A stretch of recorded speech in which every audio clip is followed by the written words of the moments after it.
Jane is a client-friendly online booking platform with effortless scheduling and payments and an attentive, approachable, and accessible team behind it. Jane has been the solution for so many mental health practitioners to help grow their business. Learn more at jane.app/mental health. Imagine for a moment you're a field researcher. You're in your khakis, you're sitting outdoors, you've got your binoculars and a clipboard. All of a sudden, your object of study comes into view. You raise your binoculars and you're ready to make minute-by-minute notes. And you see, it's you. You're the subject of interest. This is Gestalt. Sometimes in therapy, the hard work comes from looking back at the origins of emotions or thoughts. But sometimes the challenge comes in the form of staying in the present, being with the thought or staying with the feeling. Gestalt, or Gestalt as it is known, is exactly the kind of therapy that invites you to just pause for a moment and acknowledge whatever you're going through, either in your mind or your body. Make very careful observations. I'm Talia Singer, and this is Whatever Works. In this episode, I'm speaking with Brandon and his experience with Gestalt Therapy. Thank you. Thank you so much for joining me. Oh, thank you for having me, man. So do you mind telling me a little bit about yourself and how you found, how you've come to a place where you found Gestalt Therapy? Yeah, for sure. So 3 years ago, I first engaged with traditional therapy, and I was going through a separation, and we went to see a marriage counselor. And, it was regular talk therapy that there was a couple of things that I felt like was sort of a barrier for me.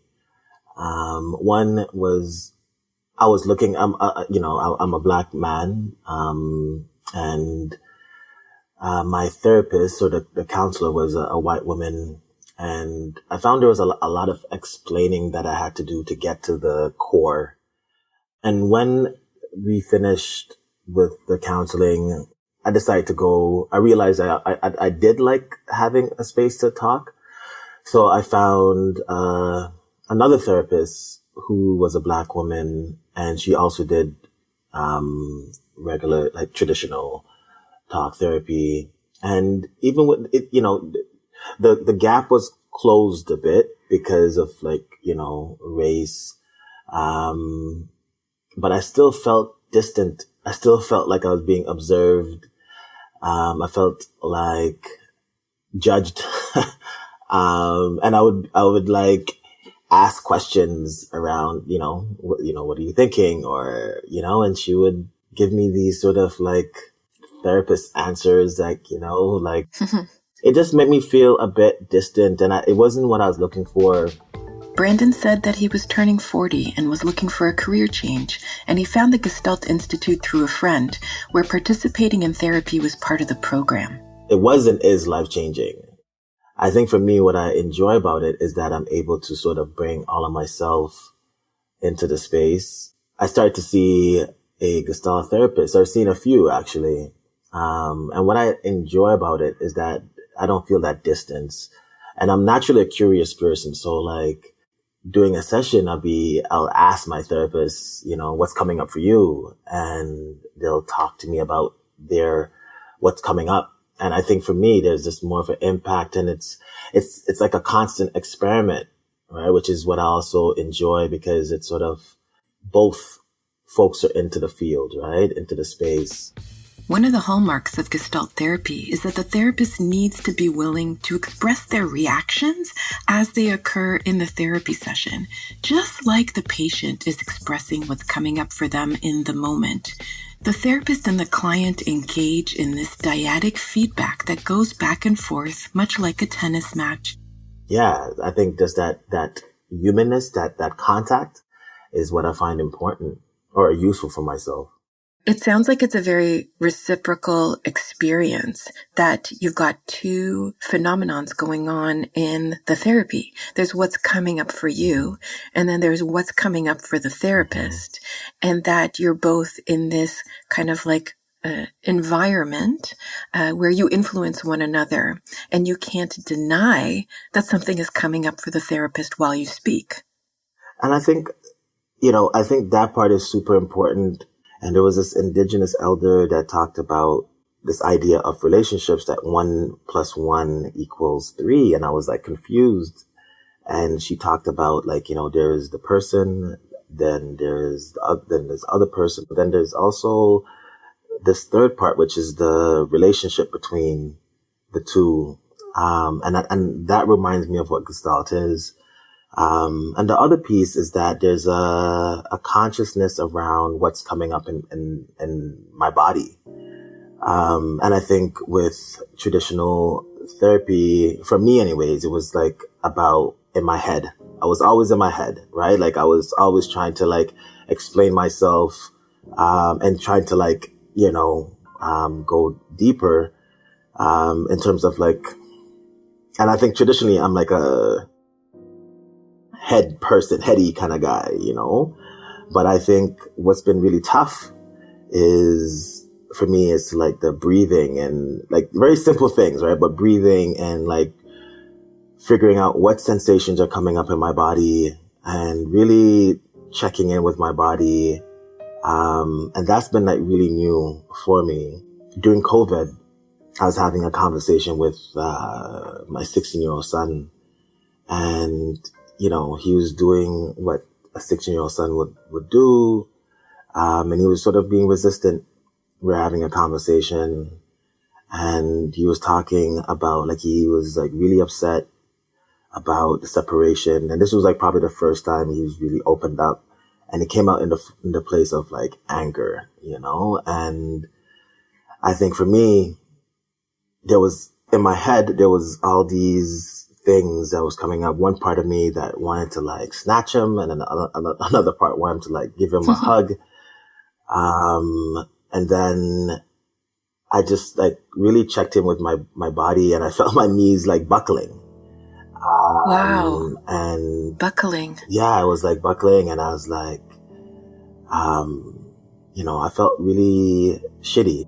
You really felt? I felt it. What he was feeling. I felt what he was feeling. And I think for me, it was just like, I had to like pause and recognizing that like, I had to give him some space. Gestalt has been helpful in terms of just like learning on a personal, but then also like how I relate to folks, even to my children. And it feels like Gestalt forces you to be immersed in even the most difficult of emotions. And I can't imagine what that was like to feel that kind of pain. And Gestalt was like, no. It's important that you know what this feels like so that you can understand what he feels like. For me, in that interaction with my son, it was, what came up for me was accountability, the impacts, right? So not just the impact on myself and impact on my ex-wife, but also the impact on our children. And also, how are they navigating this and how they're speaking about it. And I think if I wasn't going to Gestalt, I think I would have responded, in a way from my head. It gave me space to sort of feel his pain, but also connect with my own pain. It really kind of is like a holistic understanding of self. Like, here's the puzzle piece of my thoughts, and this is how it goes with my behaviors, and this is how anger fits in, and everything is kind of like a puzzle piece. And once you put the puzzle together, you're like, oh, it forms a full picture. Hi, I'm Sophia from the Jane team. We understand that it can seem overwhelming to transition to a new software. However, with Jane, you're not alone. Jane's support team offers multiple touchpoints along the way to ensure you're up and running as smoothly and as quickly as possible. We're in this together. Jane is a Canadian-based PIPEDA-compliant practice management software, offering a range of different features including customizable electronic therapy notes, secure telehealth sessions, simple online booking, family relationships, and more, all on our Canadian-based servers. If you have any questions whether Jane is the right fit for your practice, we'd love to chat with you. Watch a demo and connect with us by visiting jane.app/mental health. I'm curious about the first experience of walking into your first Gestalt session. I think for myself, the first session, I walked into the space, is this person going to get me? And there's always this thing, I think, of figuring out, like, I would come with notes of things that I want to say. I quickly found that when I tried to stick to the script, I would be in my head. And it wouldn't feel as fulfilling as if I'm just kind of talking about like where I'm at in that moment, sitting down in that chair across from this person. But then the other part that I found interesting was that ability to ask the therapist, like, what's coming up for them, and for them to respond. It felt relational. There's a feeling of togetherness almost, like you're not alone. Exactly. That is like super important for myself in terms of staying with the person, and not to go into my head or to think about, what I'm going to make for dinner that night. It's just to like stay present with that togetherness, as you said. I often ask people on this podcast whether your experience, the positive experience that you've gotten from Gestalt, is due to the modality or is it due to the therapist? And everybody answers a little bit differently. Some people say, like, it's this modality that is the perfect fit for me that really helped me open up. And some people say, you know what, the modality is really nice, but I had such a great therapist that it was that person that I connected with. No other person could have unlocked this within me. What do you think about that question? Is it the modality? Is it the therapist? What's your experience?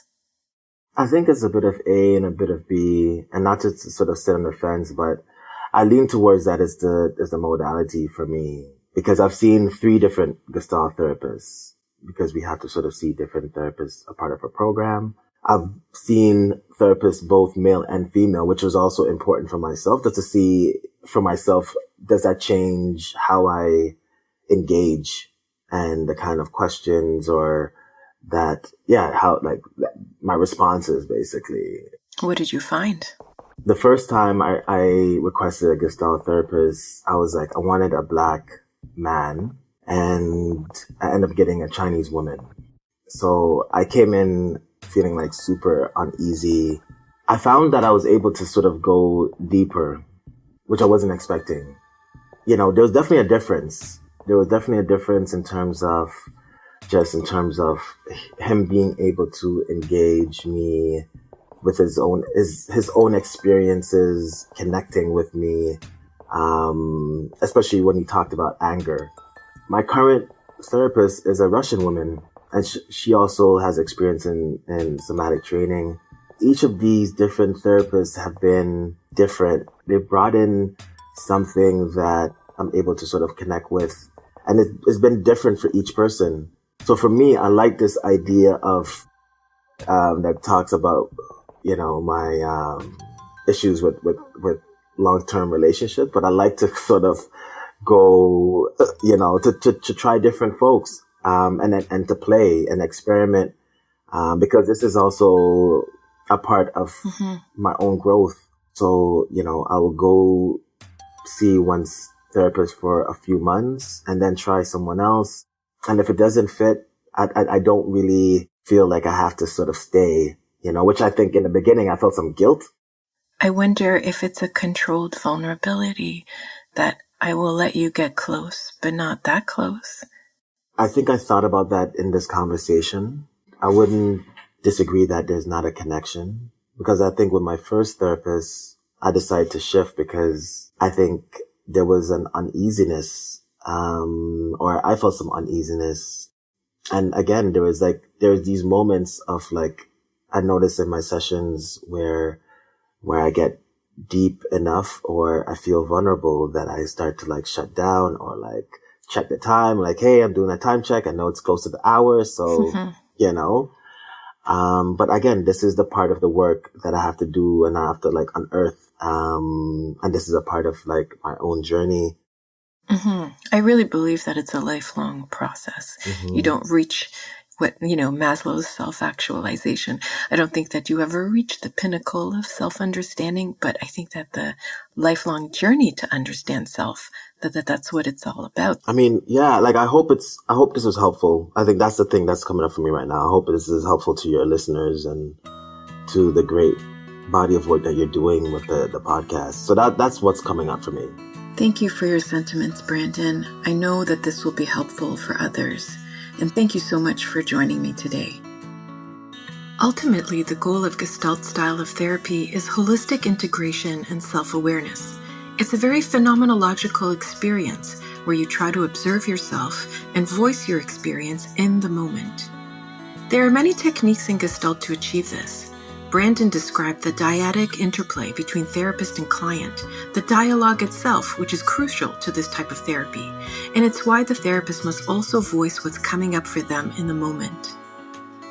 Another strategy of Gestalt, which is quite well known in popular culture, is the empty chair technique. This technique involves a real conversation with a hypothetical guest. This could be a friend, or a parent, or even an aspect of your own personality. Brandon's description of his experience with Gestalt is just like the empty chair interview, describing moment to moment how he is feeling and what he is thinking, so that he can feel more whole in his approach to relationships. The power in creating change in Gestalt therapy lies in the hands of the brave person who walked in the door looking for help.